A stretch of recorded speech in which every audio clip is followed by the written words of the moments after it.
আসসালামু আলাইকুম দর্শক, আশা করি সবাই ভালো আছেন। আজকের ভিডিওতে আমরা জানবো আপনাদের যে কোনো ধরনের জমির খতিয়ানের হোল্ডিং নম্বর কিভাবে বের করবেন।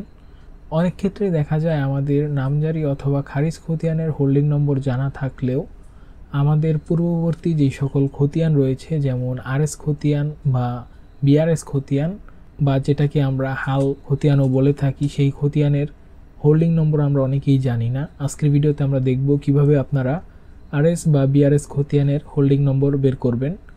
এটি করার জন্য আপনাদের শুরুতেই ভূমি তথ্য বাতায়ন অর্থাৎ land.gov.bd এই ওয়েবসাইটে চলে আসতে হবে। তারপর আপনাদের যদি অ্যাকাউন্ট থাকে তাহলে লগ ইন হয়ে নেবেন, অথবা অ্যাকাউন্ট না থাকলে নতুন একটি অ্যাকাউন্ট তৈরি করে নেবেন।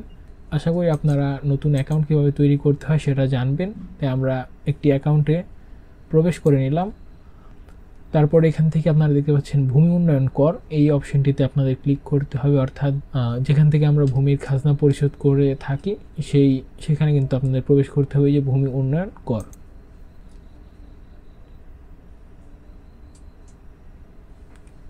এখানে প্রবেশ করার পর এখানে অনেকগুলো অপশন রয়েছে। এখান থেকে আপনারা প্রতিনিধির পেমেন্ট, এই যে প্রতিনিধির পেমেন্ট এই অপশনটিতে ক্লিক করবেন।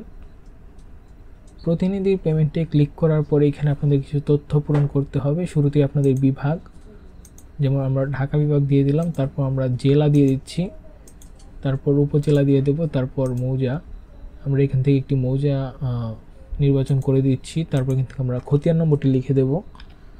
আমরা যে কোনো একটি খতিয়ান নম্বর লিখে দিলাম। যেহেতু আমরা হোল্ডিং নম্বরটি জানি না, সেটিই আমরা জানতে চাচ্ছি, তাই আমরা হোল্ডিং নম্বরের অংশটি খালি রাখব এবং এখানে অনুসন্ধান অপশানে ক্লিক করব। অনুসন্ধান অপশানে ক্লিক করার পরই কিন্তু আপনারা দেখতে পাচ্ছেন এখানে কিন্তু আমাদের খতিয়ানের সম্পূর্ণ বিবরণ চলে এসেছে। যেমন আমাদের খতিয়ান নম্বরটি ছিল 650 এবং এই 650 নং খতিয়ানের হোল্ডিং নংটি হচ্ছে 640 এবং এটি সর্বশেষ কর পরিশোধ করা হয়েছিল 2022-23 সালে।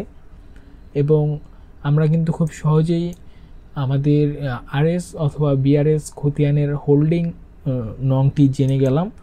এই পদ্ধতি অনুসরণ করেই কিন্তু আপনারা যে কোনো খতিয়ানের হোল্ডিং নম্বর জানতে পারবেন। আমরা এখানে আরেকটা খতিয়ান দিচ্ছি। এই যে আরেকটা খতিয়ান দেওয়ার সাথে সাথেই কিন্তু সেই খতিয়ানের হোল্ডিং নম্বর এবং কত সালে সর্বশেষ কর পরিশোধ করা হয়েছিল সকল তথ্য কিন্তু এখানে চলে এসেছে। এই পদ্ধতি অনুসরণ করে আপনারা কিন্তু যে কোনো খতিয়ানের হোল্ডিং নম্বরটি সহজেই বের করতে পারবেন। আশা করি এই ভিডিওটি আপনাদের কাছে ভালো লেগেছে।